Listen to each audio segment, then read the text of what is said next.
Hello दोस्तों, welcome back to our YouTube channel. दोस्तों, आज के इस वीडियो में हम बात करेंगे स्टॉक मार्केट इंडेक्स के बारे में। इंडेक्स क्या होता है, इंडेक्स को कैसे बनाया जाता है और इसके क्या क्या प्रैक्टिकल यूज होते हैं। तो वीडियो बहुत ही इंटरेस्टिंग है, वीडियो को लास्ट तक देखिएगा। दोस्तों, वीडियो शुरू करने से पहले आपसे एक रिक्वेस्ट है, अगर आप चैनल पर पहली बार आए हैं तो चैनल को सब्सक्राइब कर लीजिए, बेल आइकन को दबा दीजिए, जिससे कि आगे आने वाले सारे वीडियो का नोटिफिकेशन आपको सबसे पहले मिले। तो बिना टाइम वेस्ट किए चलिए वीडियो को शुरू करते हैं। दोस्तों, अगर आपसे पूछा जाए कि मार्केट का क्या हाल है, मार्केट में तेजी है या मंदी है, आप कैसे बताएंगे? बॉम्बे स्टॉक एक्सचेंज पे 5000 से ज्यादा कंपनियां लिस्टेड हैं और नेशनल स्टॉक एक्सचेंज पे 2000 से ज्यादा कंपनियां लिस्टेड हैं। तो आप सारे कंपनियों का हाल पता करने जाएंगे तो बहुत समय लगेगा। बॉम्बे स्टॉक एक्सचेंज और नेशनल स्टॉक एक्सचेंज ने इंडेक्स बना रखे हैं और उन इंडेक्स को आप देख करके ये अंदाजा लगा सकते हैं कि मार्केट में तेजी है या मंदी है। ये इंडेक्स जो होते हैं डिफरेंट सेक्टर के लीडिंग कंपनियों के समूह होते हैं, जैसे banking sector, finance sector, retail sector, auto sector या मेटल सेक्टर। इनके जो टॉप परफॉर्मिंग कंपनियां होती हैं उनके समूह को मिलाकर के इंडेक्स को बनाया जाता है। इंडिया में मेनली दो इंडेक्स हैं, सेंसेक्स और निफ्टी 50। सेंसेक्स जो है बॉम्बे स्टॉक एक्सचेंज का इंडेक्स है और निफ्टी 50 जो है नेशनल स्टॉक एक्सचेंज का इंडेक्स है। दोस्तों, सेंसेक्स जो है S&P BSE सेंसेक्स पूरा नाम है इसका। S&P यानी स्टैंडर्ड एंड पुअर, ये एक इंटरनेशनल क्रेडिट रेटिंग एजेंसी है। S&P जो है इंडेक्स बनाने में स्पेशलिस्ट है और इसने ही BSE को लाइसेंस दिया हुआ है, इसीलिए इस इंडेक्स के आगे S&P जुड़ा हुआ है। ऐसे ही CNX निफ्टी बोलते हैं।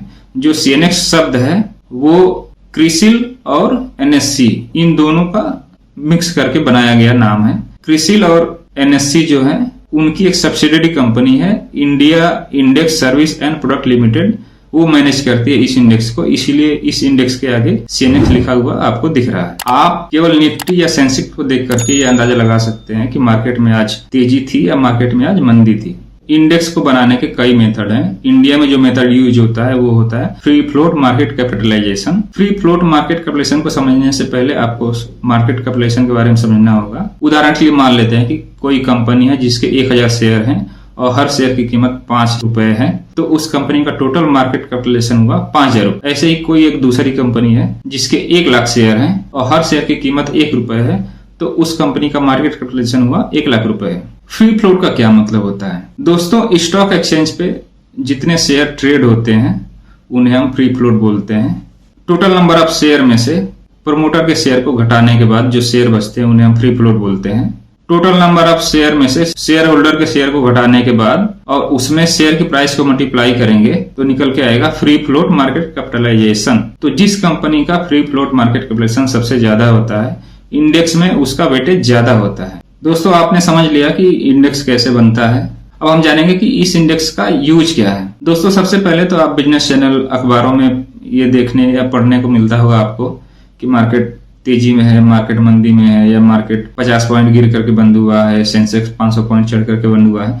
तो इससे आपको एक मोटा मोटा आइडिया लगता है कि मार्केट में क्या सिचुएशन है मार्केट की। ऐसे ही बेंचमार्किंग के लिए इसका यूज होता है। सपोज करिए कि आप ट्रेडिंग करते हैं या निवेश करते हैं और आपने कोई निवेश किया, मान लीजिए 100 रुपए का, और आपको उस पर 20 रुपए का प्रॉफिट हुआ, तो ये आपको 20% का रिटर्न हुआ। और अगर उतने ही अंतराल में निफ्टी ने 25% का रिटर्न दिया है, निफ्टी के रिटर्न से कम हुआ, तो एक तरह से आपका जो इन्वेस्टमेंट है वो परफॉर्म नहीं कर पाया मार्केट के हिसाब से। दोस्तों, बेंचमार्क का यूज आप अपने निवेश या म्यूचुअल फंड या इंस्टीट्यूशन जो होते हैं बड़े बड़े, वो अपने परफॉर्मेंस को मेजर करने के लिए देखते हैं कि उनका जो रिटर्न है वो बेंचमार्क को बीट कर पा रहा है या नहीं कर पा रहा है। इसका तीसरा यूज है ट्रेडिंग के लिए।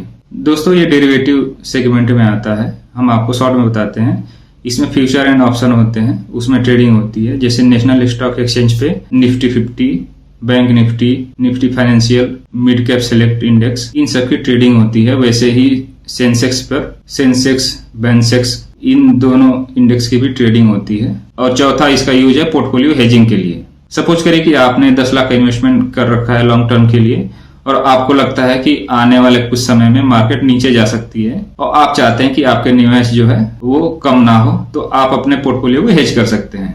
दोस्तों पोर्टफोलियो को कई प्रकार से हेज कर सकते हैं, मैं आपको ब्रीफ में बता देता हूं। अगर आप फ्यूचर से हेज करेंगे तो अगर आपके पास 10 लाख का इन्वेस्टमेंट है और आप निफ्टी के एक फ्यूचर को शॉर्ट कर देते हैं, तो मार्केट जब नीचे आएगी तो आपने जो फ्यूचर शॉर्ट किया है उसमें प्रॉफिट होगा और आपके पोर्टफोलियो में लॉस होगा। तो आपको ओवरऑल या तो कम लॉस होगा या नहीं के बराबर लॉस होगा। या आप ऑप्शन में भी अपने पोर्टफोलियो को हेज कर सकते हैं।